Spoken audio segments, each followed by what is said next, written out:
지난주 주일 예배를 마치고 저는 온 가족들과 함께 부산으로 향했습니다. 감사하게도 우리 훌륭하신 김기성 목사님께서 설교를 해주시는 바람에 제가 그 전날 밤새지 않고 기쁜 컨디션으로 부산을 이렇게 떠날 수 있었습니다. 근데 역시 부산은 멀더라고요. 네, 우리 시연이도 부산 갔다 왔죠? 뭐 타고 갔다 왔어요? 혼자 갔다 왔어요?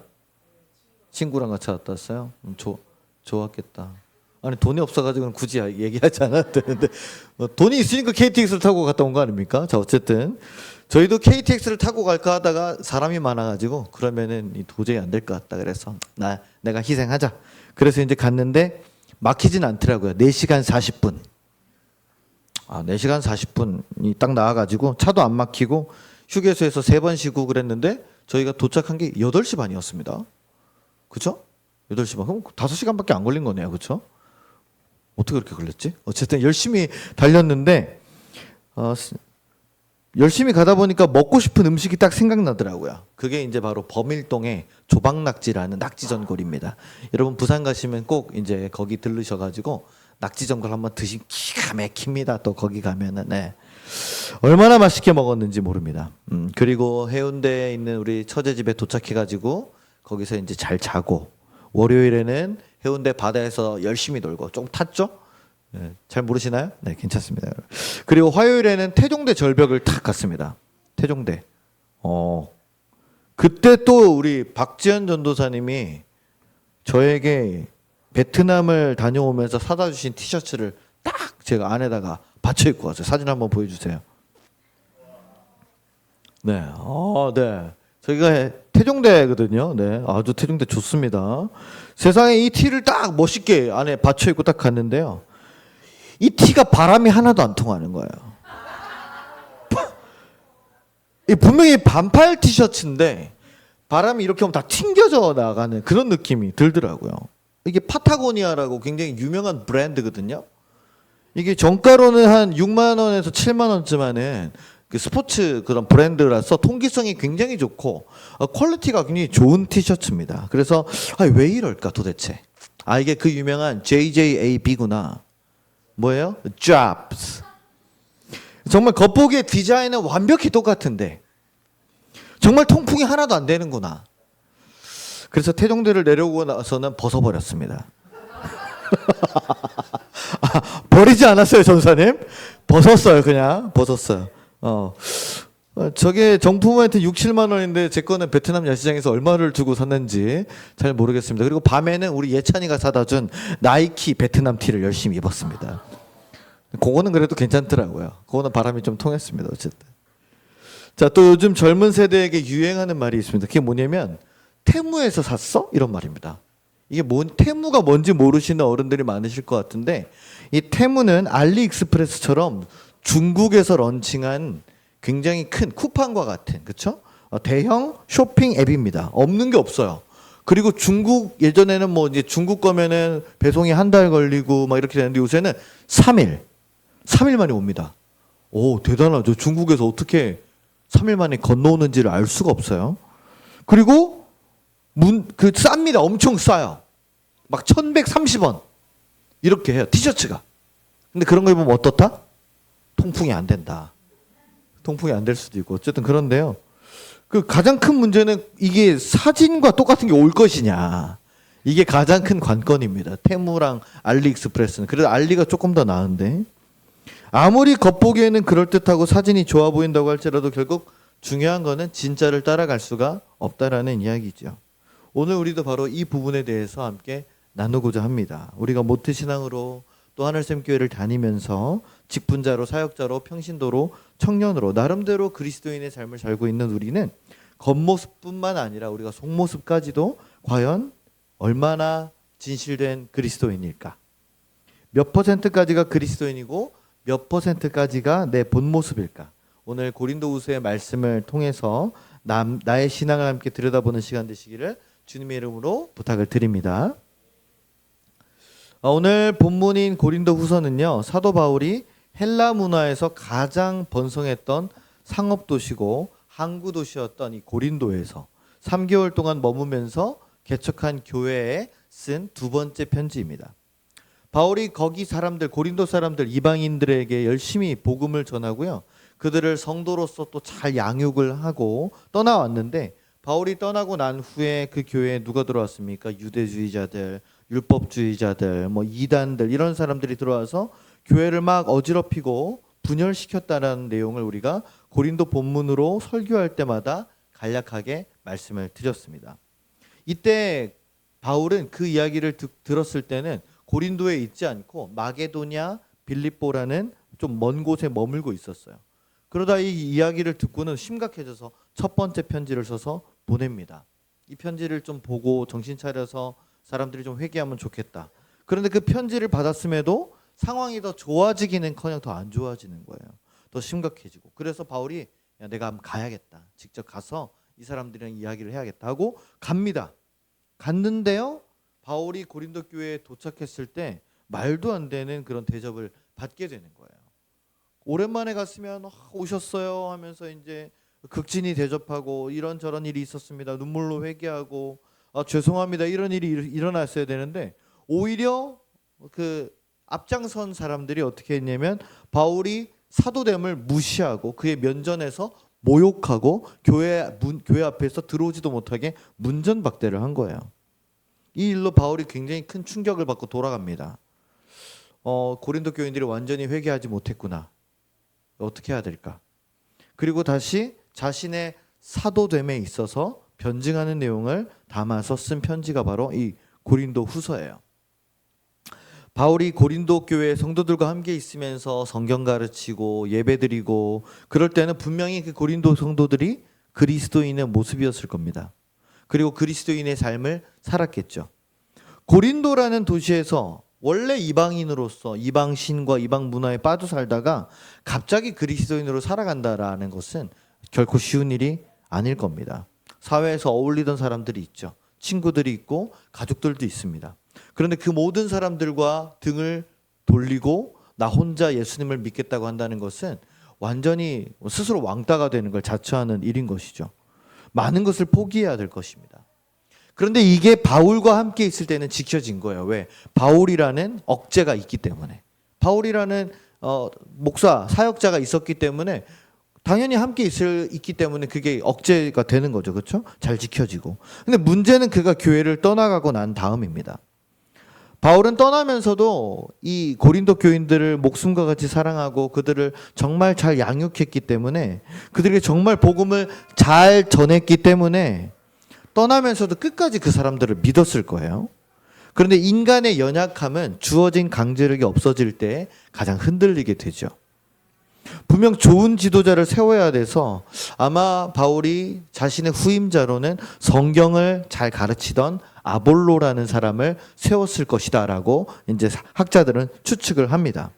그런데도 불구하고 이 아볼로가 바울만큼의 어떤 영향력이 없었는지 고린도 교회는 계속 심각한 문제에 빠지게 된 거죠. 우리가 사회에서 살아가기 위해서 가장 중요한 요소 중에 하나가 바로 사회법입니다. 그렇죠? 우리가 자유를 갖고 있지만 이 서로의 자유를 지킬 수 있는 최소한의 규제와 이를 강제하고 처벌할 수 있는 그 강력한 법이란 것이 있기 때문에 우리는 서로를 존중하고 배려하면서 이 조화를 이루고 살 수 있죠.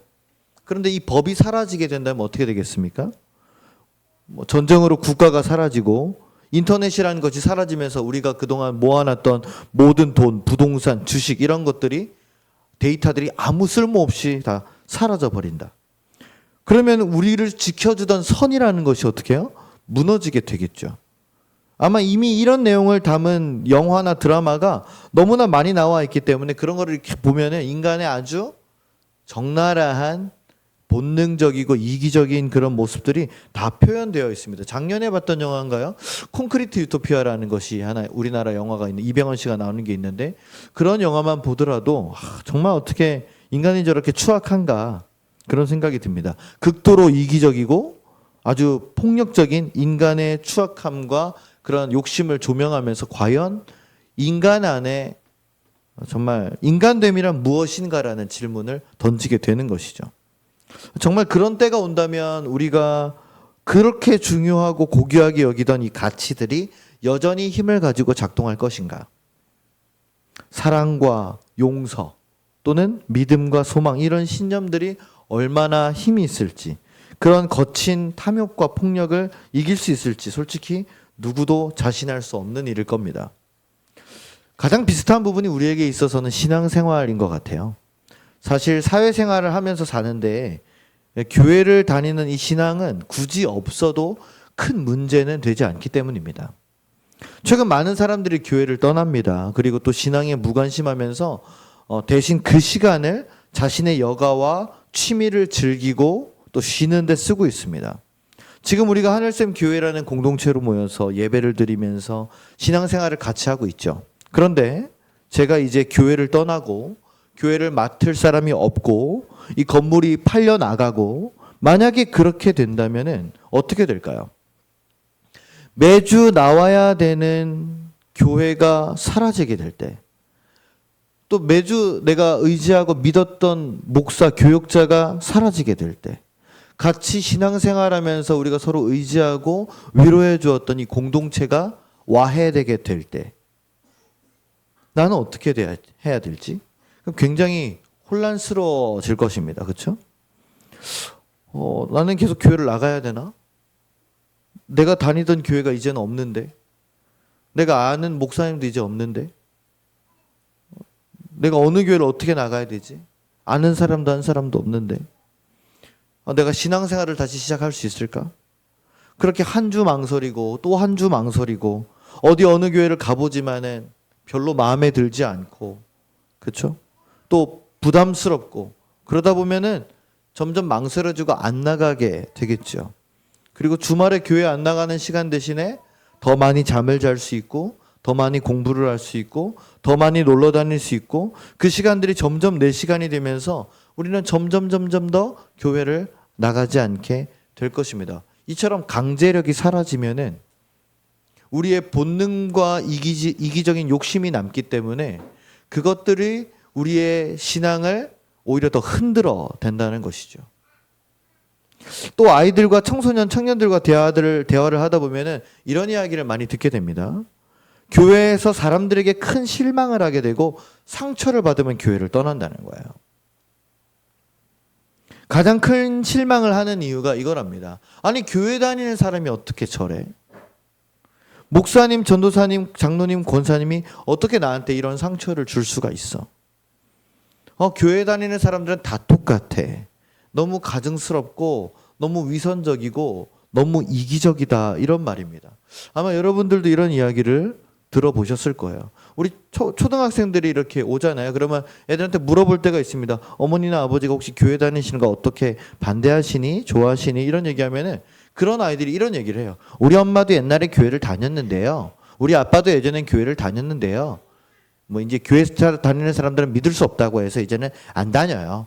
근데 저보고 다녀도 된대요. 뭐 이제 이렇게 얘기를 할 때가 있습니다. 저는 이런 말들을 들을 때 참 교회가 과대 포장이 많이 되어 있구나, 그런 생각을 하게 됩니다.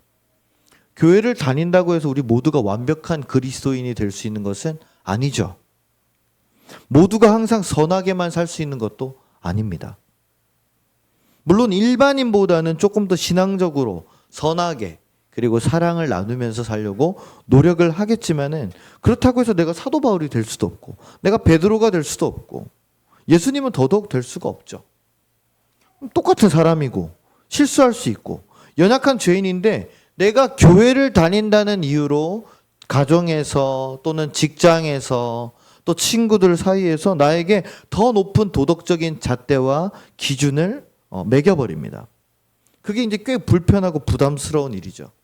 특히 목사나 사역자라면 더더욱 그렇습니다. 그래서 마치 과대 포장되어 있는 이 과자처럼요, 봉지를 이렇게 딱 뜯으면은 그 안에 들은 게 없는 거예요. 오늘 주보의 첫 이 사진을 보세요. 이게 이 초코송이가 요만큼 들어 있는 거야. 이게 이 말이 됩니까, 여러분? 예? 홈런볼도 요만큼밖에 안 들어 있어요. 그럴 거면 그냥 요만큼만 해서 손바닥만하게 해서 1,500원 받고 팔지. 예? 이게 뭡니까? 이게 종이 아깝게, 질소 아깝게. 예? 그런 과대 포장이 우리에게 돼 있다는 거예요, 신앙인들에게. 그러니까 그거를 잘 못 해주면은 사람들이 실망을 하고 어떻게 그렇게 교회 다니면서 그럴 수 있냐? 어떻게 목사가 전도사가 직분자가 그런 말과 그런 행동을 할 수 있냐라면서 이제 혀를 끌끌 찬다는 것이죠. 에게 교회 다닌다고 했더니 겨우 이거밖에 안 돼요? 우리 최정수 사원 그렇게 열심히 매 주일마다 교회를 간다고 몇 시간씩 걸려서 한다더니 일 이따구로밖에 못해요? 예? 이런 식의 어떤 대우를 받게 된다는 것이죠. 물론 신앙인으로서 당연히 칭찬받고 인정받고 늘 사람들에게 잘해주면 좋겠지만은 아니 늘 그렇게 우리가 노력을 하지만 어쩌다가 나도 힘들고 지칠 때 짜증낼 수도 있죠. 화낼 수도 있죠. 못난 모습을 보일 수도 있는 거 아니겠습니까? 근데 그걸 가지고 실망이라니 교회 다니는 사람들 다 똑같다니 이런 말을 듣게 되면은 정말 서운하고 화가 나고 어이가 없을 것입니다. 사도 바울은 이런 부분을 너무나 뼈저리게 경험을 했습니다. 내가 그동안 고린도에서 그렇게 목숨을 걸고 복음을 전하고 가르쳤던 이 사람들이 겉모습은 그리스도인이었지만 결국 그걸 터뜨려서 안을 보니까 뭐예요? 이 과대 포장되어 있는 사람들이었구나.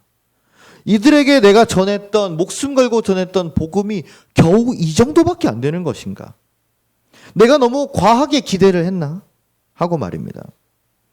그런데 바울은요 거기서 포기하지 않았습니다. 여기서 우리랑 다른 점이 있는 것 같아요. 다시 한번 그 고린도 교인들을 믿어주고 그들이 회개하고 믿음을 되찾기를 원하는 마음으로 기도하면서 편지를 썼다는 것이죠. 오늘 말씀 14절을 함께 봅시다. 뭐라고 바울이 말하고 있는지. 바울이 이렇게 말하고 있습니다. 주 예수를 살리시니가 예수와 함께 우리도 다시 살리실 것이다. 할렐루야. 누가 예수님을 살리셨죠? 다시 누가 예수님을 살리셨죠? 하나님이시죠. 예수님이 여기서 자동 회복 기능이 딱 눌려져 가지고 3일 뒤에 재프로그래밍 돼 가지고 인조인간처럼 빙 살아난 게 아니죠. 예수님은 완전히 죽으셨다가 누구요? 하나님께서 그를 죽음에서 건지신 줄로 믿습니다. 아멘. 그런데 이 하나님께서 예수님을 죽음에서 살리신 것과 같이 우리도 어떻게 해요? 살리신다는 거예요. 그러면 우리는 지금 무슨 상태라는 이야기예요? 죽음의 상태라는 것이죠. 바울이 처한 심정이나 고린도 교인들이 지금 분열되고 하나님을 떠나고 이런 상황들이 마치 죽은 것과 같다는 말이에요. 여러분 죽은 사람에게 아무리 뭐라고 해도 대답을 합니까? 죽은 사람은 말이 없다라는 말처럼 아무 말도 할 수 없죠. 아무 말도 들리지도 않죠. 아무런 힘도 생명도 없이 끝났다는 거예요. 그러나 예수님을 살리신 하나님께서는요 어떻게 해요? 결코 포기치 않으시고 다시 죽음에서 생명으로 살리시는 분임을 말하고 있습니다. 그래서 이 하나님께서 이 사도 바울과 고린도 교인들을 죽음과 같은 상황에서도 다시 살리실 것을 내가 믿노라고 말합니다. 바울이 말하는 이 믿음, 아무런 기대와 소망도 없이 모든 것이 사라진 그 끝에서도 반드시 살려내시는 하나님이 나를 붙잡고 계시다라는 이 믿음이 가장 중요한 줄로 믿습니다. 그래서 이 기독교의 십자가, 교회에 항상 이 십자가가 있는 이유는 이 십자가를 볼 때마다 예수님의 죽음을 기억하면서 나의 죽음과 같은 상황이 있을지라도 하나님께서 다시 생명으로 부활시키시는 분임을 믿고 나아가자는 거예요. 여러분 우리에게도 이 믿음, 기독교의 가장 중요하고도 가장 기본이 되는 이 믿음이 있기를 간절히 부탁을 드립니다. 그러면 하나님께서 그렇게 우리를 죽음에서 살리신 이유가 뭘까요? 아니 어차피 살려놔도 또 배신할 거 아니에요. 어차피 살려놔도 또 연약해서 또 무너질 거 아니에요. 바울은 그 이유에 대해서도 알려줍니다. 15절을 볼까요? 뭐라고 써있냐면은 많은 사람의 감사로 말미암아 은혜가 더하여 넘쳐서 하나님께 무엇을요? 영광을 돌리게 하려 한다. 아멘. 여러분 혹시 죽었다 살아나는 경험을 해보신 적 있으십니까? 운전을 해보시거나 그럴 때는 깜빡 졸았다가 와 이렇게 하면 이제 주워 야 이렇게 했던 적이 아마 운전하시는 분들은 있을 겁니다. 또는 그렇지 않더라도 그냥 나는 멀쩡히 가고 있는데 전봇대에 부딪힐 뻔한다든지 그죠? 어디 뭐 넘어졌는데 어떻게 된다든지 킥보드를 타고 가다가 두 바퀴 구른다든지 그렇죠? 하여튼 뭔가 죽었다 살아나는 순간에 우리가 경험해 본 적이 있을 거예요. 그래서 맨날 그렇게 얘기해. 야, 나 오늘 죽을 뻔했어. 안 죽었어? 죽지 그랬어. 이제 주변에서 그러죠. 왜 안 죽었네? 그렇죠. 여러분, 우리는 누가 죽을 뻔했어 그러면 할렐루야 살아나셨습니다. 이렇게 응원해 주시기를 바랍니다. 죽었다 살아나면 얼마나 그게 감사한 일이에요. 그렇죠? 그저 숨 쉬는 것만으로도, 그저 파란 하늘을 보며 또 하루를 살 수 있다는 것만으로도 축복이 아니겠습니까? 그렇게 죽음의 순간에서, 정말 죽음의 순간에서 내가 건져지게 된다면은 한 사람의 인생이 송두리째 뒤바뀌는 역사가 일어나는 줄로 믿습니다. 세상을 보는 관점이 달라지고 세상을 살아가는 방향이 완전히 달라지게 되는 것이죠. 그 터닝 포인트를 하나님께서 내 삶에 만들어 주신다면 그게 얼마나 기쁜 일이겠습니까? 지금 여기 있는 한 사람 한 사람 우리 모두의 삶에 하나님께서 그 터닝 포인트를 만들어 주셔서 우리가 기쁘게 또 은혜로 살아가고 있는 줄로 믿습니다. 이 은혜가 모이면 어떻게 해요? 넘쳐 흐르게 된다는 거예요. 그래서 우리로 하여금 하나님께 영광을 돌리는 삶, 영광을 돌리는 교회가 된다고 말하는 것이죠. 그런데 이 날마다 그리스도인으로 살아가는 것은 참 어려운 일입니다. 외로운 일이고요. 끊임없이 자기하고 싸우는 일이에요. 교회를 나올 때면 괜찮습니다. 그런데 이제 조금 우리가 삶이 힘들어지고 괴로워지고 여유가 없어지고 건강이 안 좋아지고 나면은 벌써 어디요? 표정에서부터 티가 나요. 교회 올 때부터 벌써 티가 나요. 아, 나 진짜 오늘 힘들어. 나 오늘 건들지 마세요. 나 오늘 예배 가까스로 왔어요. 네. 아, 진짜. 근데 제가 오늘 청년들의 표정을 보니까 당당합니다. 왠지 아세요? 오늘 세상에 10시 반에 다 왔어요. 할렐루야. 야, 보통 임예송 부르고 사도신경하고 기도할 때쯤에 쏠랑쏠랑 오는데, 네, 오늘 역시 장로님 지난주에 고기를 먹인 효과가, 이 고기 먹인다고 이렇게 움직이면 안 되는데, 여러분, 고기 만능주의의 셔태에서 벗어나기를 바랍니다. 우리 청년들의 표정이 아주 오늘 좋은 거. 나 일찍 왔습니다, 오늘. 예. 저 오늘 일찍 왔어요. 예. 그러니까 아주 표정 당당하게 고개를 빳빳이 들고 저를 쳐다보고 설교를 듣는 것이죠. 그렇죠? 지각하면은 고개를 푹 숙여요. 할 말이 없어가지고 지가 할 말이 없어요. 눈도 안 마주쳐요, 그냥. 그리고 졸고 있고 이제. 근데 오늘 할렐루야 아주 훌륭한 줄로 믿습니다. 아, 네. 매주 좀 그래 보세요. 네.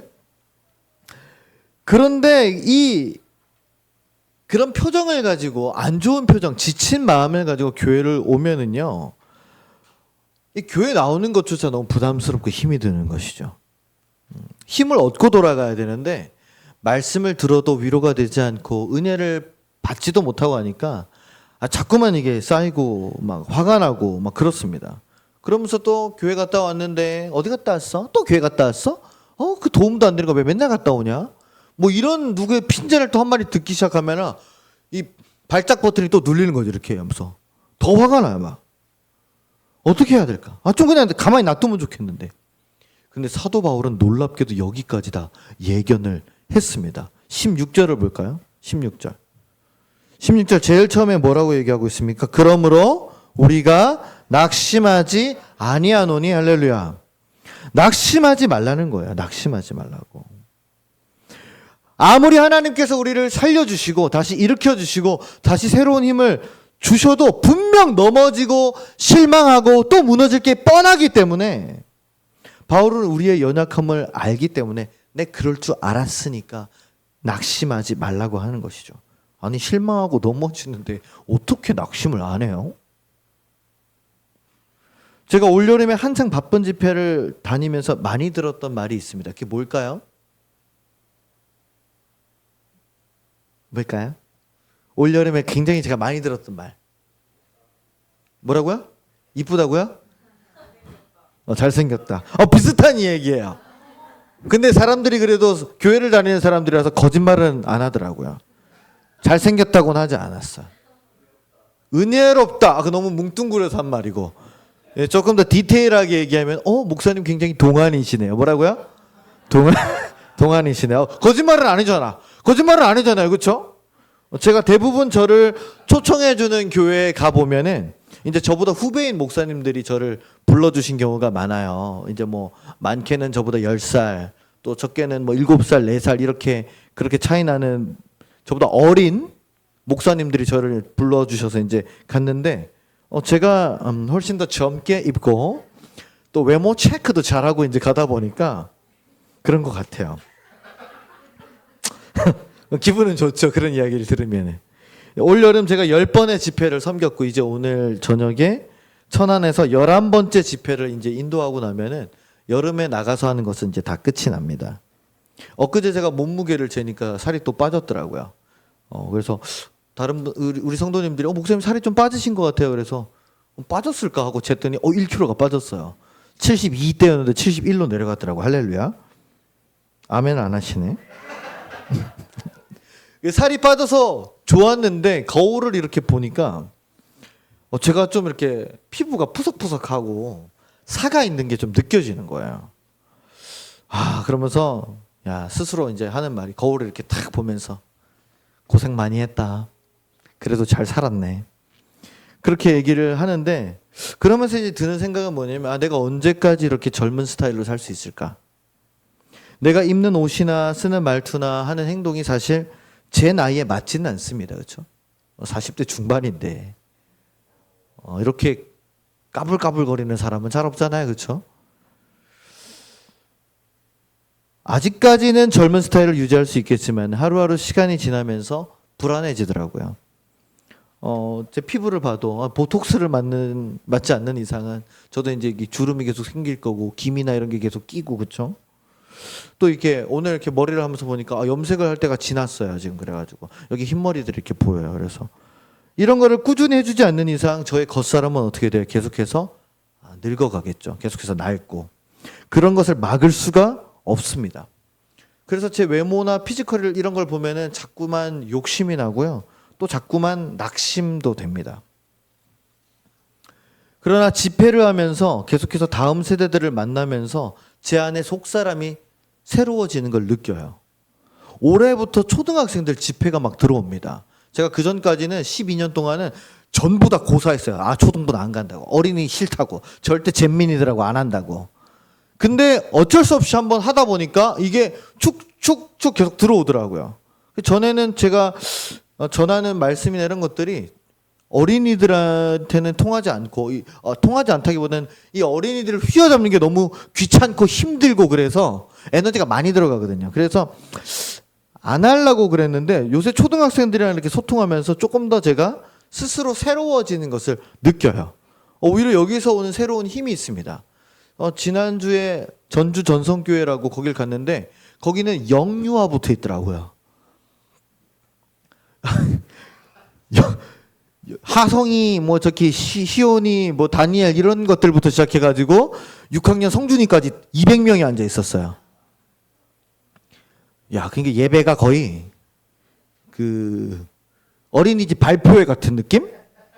근데 그 200명이 위에 올라가가지고 뭐 찬양 율동하는데 애 울고 막 소리 지르고 거기서 지 맘대로 뛰어다니는 애들이 그걸 200명을 데리고 뭘 하려고 그러니까 제가 보면서 정신이 하나도 없더라고요.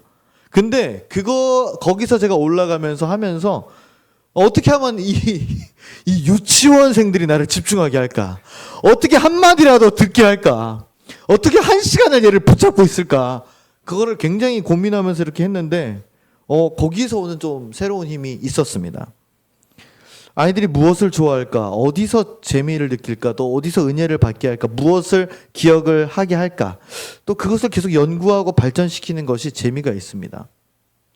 물론 이런 이야기가 저의 개인적이고 어떤 특수한 이야기겠지만은 이러한 부분에서 성도님들에게도 내 속사람이 새로워질 수 있는 신앙적인 노력이 분명 필요한 거예요.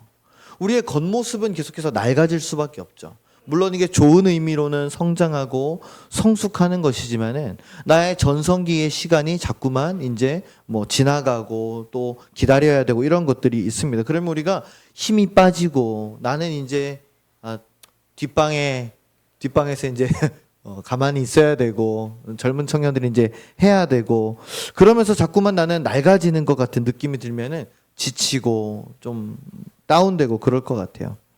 그런데 그럼에도 불구하고 내 속사람이 계속 새로워질 수 있는 노력은 뭐가 있을까? 이 신앙적인 노력이 분명히 필요하더라고요. 그 내 속사람이 새로워지는 첫 번째 스텝이 뭐냐? 따라합시다. 낙심하지 말기. 다시 한번 낙심하지 말기. 낙심하지 않는 거예요. 쉽게 말하면 실망하지 않는 것이죠. 누구에게 실망하지 않아야 될까요? 하나님께, 그리고 두 번째는 나 자신에게입니다. 이번 집회 중에 만났던 한 청년이 끝나고 나서 저에게 메시지를 보냈어요. 그 내용을 제가 한번 읽어드리겠습니다. 이번 수련회 기간 목사님의 말씀을 듣고 너무나도 은혜를 많이 받았습니다. 모태 신앙인으로서 수련회도 많이 가보고 부흥회도 많이 참석했었지만 그동안은 분위기에 휩쓸려서 은혜를 받았다는 체험판이었습니다. 사실 이번 수련회를 오기까지도 많은 고민을 했습니다. 2년이 넘는 시간 동안 현실적인 문제와 더불어 이런저런 핑계를 대면서 청년부 예배를 멀리 해왔기 때문에 오히려 제가 그 자리를 어색해할 것 같았습니다. 이번 수련회에도 그냥 가봤자 자리만 차지하는 것이 아닐까 하는 염려가 있었습니다. 하지만 하나님께서는 설레임을 주셨고 제 마음을 건드려 주셨습니다. 하나님은 인격적으로 제대로 만날 수 있게 된 것 같아 너무나도 감사드립니다. 목사님을 이번에 처음 만나 뵈었지만은 너무나도 낯익고 편안한 느낌이 들었습니다. 자신의 세상을 넓혀준 사람은 절대 잊지 못한다는 말이 있는데 그렇다면 저는 전웅재 목사님을 평생 잊지 못할 것 같습니다. 제 신앙의 세계를 한층 더 넓혀주셨으니까요. 제가 있는 모든 공동체에서 하나님을 만나 주님께서 제게 주실 영원한 샘물을 기쁨으로 누리겠습니다. 정말 너무 감사합니다, 목사님. 이러고 장문의 메시지가 저한테 온 거예요. 이 청년이 누군가 한번 조용히 한번 생각을 해보니까 예배 시간 내내 그냥 조용히 말씀을 듣던 친구였어요. 어떤 반응도 없고. 그래서 저 친구가 제대로 듣고 있나? 약간 그런 생각이 들 정도로 아리까리한 그런 사람이 있죠. 근데 그 친구가 마지막 날 기도회 끝나고 제가 막 땀범벅 돼가지고 이제 청년들하고 인사하면서 이제 갈게요 하는데 막 저한테 쫓아오더니 목사님 정말 감사합니다 하고 인사를 꾸벅한 게 기억이 나거든요. 그런데 이제 이런 이야기를 저한테 해준 거예요. 근데 여기까지는 이런 메시지를 보내는 것까지는 사실 누구나 할 수 있다고 생각이 됩니다. 누구나 할 수 있잖아요. 그렇죠? 은혜 많이 받았습니다. 제가 정말 많은 깨달음을 얻었습니다. 할 수 있어요.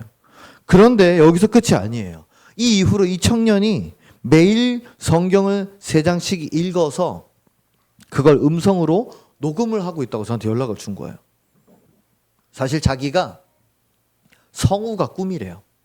성우가 꿈인데 뭐 성대 결절이 오고 뭐 시험 봤는데 계속 실패하고 일이 계속 꼬이면서 하나님이 왜 나한테 이런, 나는 모태신앙으로 교회를 열심히 다니고 부흥회도 가고 하는데 왜 하나님은 내 일을 자꾸 막으시나, 이런 하나님이 어디 계시는가 이러면서 그냥 하나님을 거의 떠난 것과 마찬가지로 겉보기의 신앙인이었다고 하더라고요.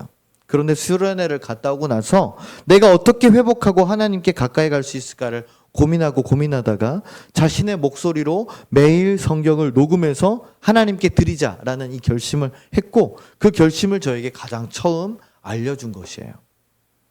이 청년이 보여준 이 말과 행동이 바로 나의 겉사람은 낡아질지라도 속사람은 새로워지는 방법인 줄로 믿습니다. 내 겉사람이 낡아진다라는 것은요, 내가 지금까지 유지해온 나의 모든 습관과 과거의 행동과 나의 말들을 다 닳아서 없어지게 한다는 거예요.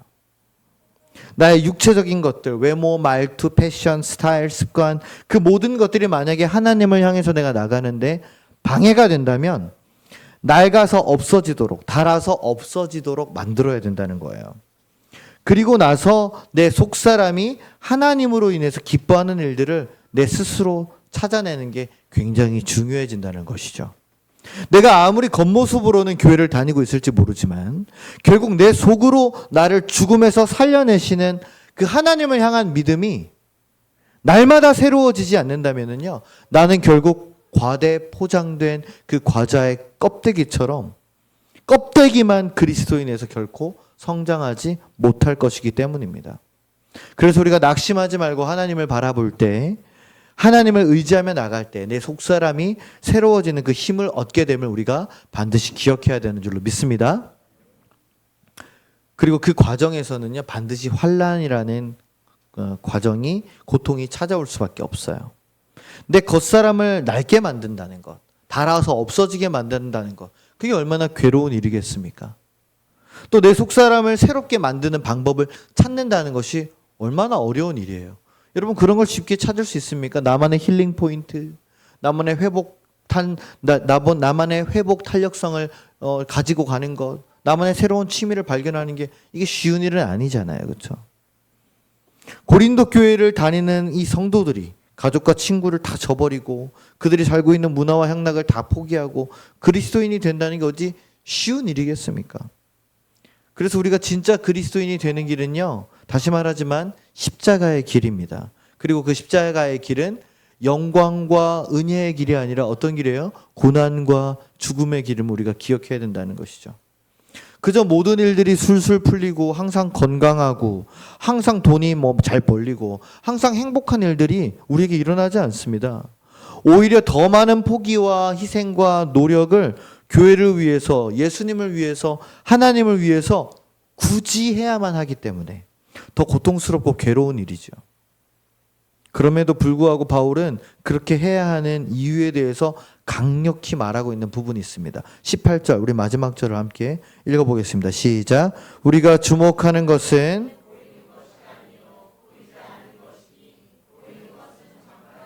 보이지 않는 것은 영원함이라. 아멘. 저는 이런 말씀이 젊을 때는 이해가 잘 안 갔어요. 무슨 말이야 이게? 보이는 게 중요하지 않습니까? 당장 내가 무엇을 먹고 살지가 중요하고, 당장 내 통장 잔고가 중요하고, 당장 나의 건강이 중요하고, 나의 가족의 행복과 안녕이 중요하고, 나의 직장이 중요하고, 보이는 게 당연히 중요하죠. 근데 이제 목회를 조금 해보니까 이해가 가더라고요. 2011년 12월 겨울에 제가 의정부에 처음 왔을 때 오늘의 하늘샘 교회가 저는 전혀 보이지가 않았습니다. 저희 집에 아이가 셋이나 태어날 일도 보이지가 않았습니다. 또 저희 아버지가 먼저 세상을 떠날 줄도 보이지 않았습니다. 우리는 그저 지금 내 눈앞에 놓인 일들만 보면서 사는데 급급하죠. 빨리 일들을 처리해야 되고, 빨리 돈을 벌어야 되고, 모아야 되고, 성공해야 되고, 결혼해야 되고, 뭘 사야 되고, 이사를 가야 되고. 여러분 저도 그랬습니다. 그저 이 보이는 교회, 모이는 사람들의 수, 이 부족한 교회 재정에 급급했어요. 그런데 어느 순간 지나고 나서 보니까 어떻게 됐어요? 벌써 13년이 지난 교회가 되어 있더라고요. 할렐루야. 벌써 13년이 지났어요. 그리고 한 명 한 명 너무나 소중한 여러분들과 너무나 사랑하는 이 교회를 함께 만들어가고 있더라고요. 이것이 바로 오늘 말씀의 결론입니다. 우리가 주목해야 하는 것은 지금 당장 눈앞에 보이는 것이 아니라 앞으로도 보이게 하실 하나님의 영원한 나라인 줄로 믿습니다. 할렐루야. 근데 그 나라는 지금 보이지 않는다는 거예요.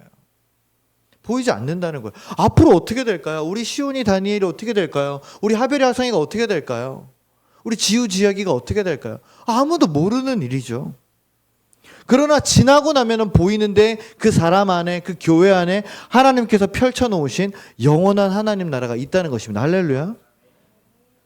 이번에 우리 김충만 전도사님이 올 겨울에 청년들과 함께 선교, 단기 선교를 가려고 열심히 준비를 한다는 거예요. 그래서 저한테 물어봤습니다. 목사님 저희들끼리 준비해서 가도 됩니까? 그래서 가봐라. 재정은 없다. 어려울 것이다. 그래서 저는 솔직히 누가 가겠어? 목사인데도 제가 항상 문제입니다, 그렇죠? 네. 그랬는데 어제 자신 있게 오더니 목사님 저희 이제 갈 겁니다. 그래서 어디로 가는데 필리핀 아니면 캄보디아로 갈 것 같습니다. 그래서 그래? 몇 명이나 가는데 6명이 벌써 확보됐습니다. 그래서 그래? 그래서 누구 가는데 누구도 가고요. 그래서 걔네가 간다고? 예. 걔가? 예. 저는 그 얘기를 듣고 깜짝 놀란 거예요. 처음에 하늘샘 교회를 했을 때 모였던 청년들이 모였던 아이들이 이렇게 청년이 되고 자기들끼리 재정을 준비해서 단기 선교를 떠난다. 제가 물론 아이들과 제일 처음에 우리가 필리핀 단기 선교를 한번 떠났었지만은 그 이후에 물론 계속됐던 탄자니아 선교도 있기. 그러니까 필리핀에서 탄자니아 갭이 너무 크다, 그렇죠? 너무 점프를 많이 뛰어서 그렇죠? 한 5단계는 뛴 것 같은데. 성둔이도 오더니 뭐라 그러는지 아세요, 권사님? 자기 탄자니아 언제 가네요? 저 내년에 탄자니아 가요? 갑자기 오자마자 그러길래 뭔 뜬금없는 소리를 굉장히 기대를 많이 하나 봐요, 성준이가. 그래서 가긴 가야지. 일단 캄보디아를 데려가든지 일단은 어쨌든 이런 게 보이지 않았잖아요. 그 전에는요. 하늘쌤께 초창기에는. 이 청년들을 바라볼 때, 한 사람 한 사람들을 바라볼 때 저 청년들에게 제가 기대하는 게 뭐겠어요. 야, 제발 쿠키야, 너 선교 가라. 선교 가서 네 인생 온팡 다 뒤집어 쓰고 하나님께 드리고 와. 제가 국회한테 그런 거 바라게, 아니 그냥 제발 교회만 나와라. 아무것도 바라지 않는다. 예배만 잘 드려주렴. 시연아, 그냥 제발 예배 시간에만 앉아 있어줘.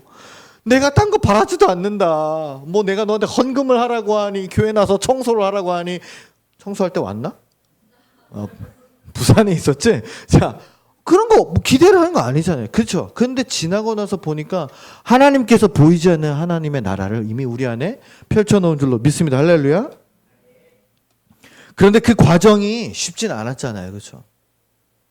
힘들고 고통스럽고 떠나기도 하고 아프기도 하고 혼란스러워하기도 하고 그러한 모든 일들이 있지만은 내 겉사람이 다 낡아서 없어지면서도 또 내 스스로의 성격과 내 삶을 깎아내리는 그런 자존심 상하고 괴로운 일들이 많이 있었어도 그것을 다 견디어내고 오늘 우리가 여기 앉아 있을 수 있는 이유는 무엇입니까? 오직 하나님을 향한 그 믿음이 있었기 때문인 줄로 믿습니다. 내 과정을 통해서 나의 고통이라는 시간을 통해서 나라는 속사람이 더 정말 낮아지고 더 겸손해지고 더 사랑을 하게 되고 더 하나님을 보게 되었구나.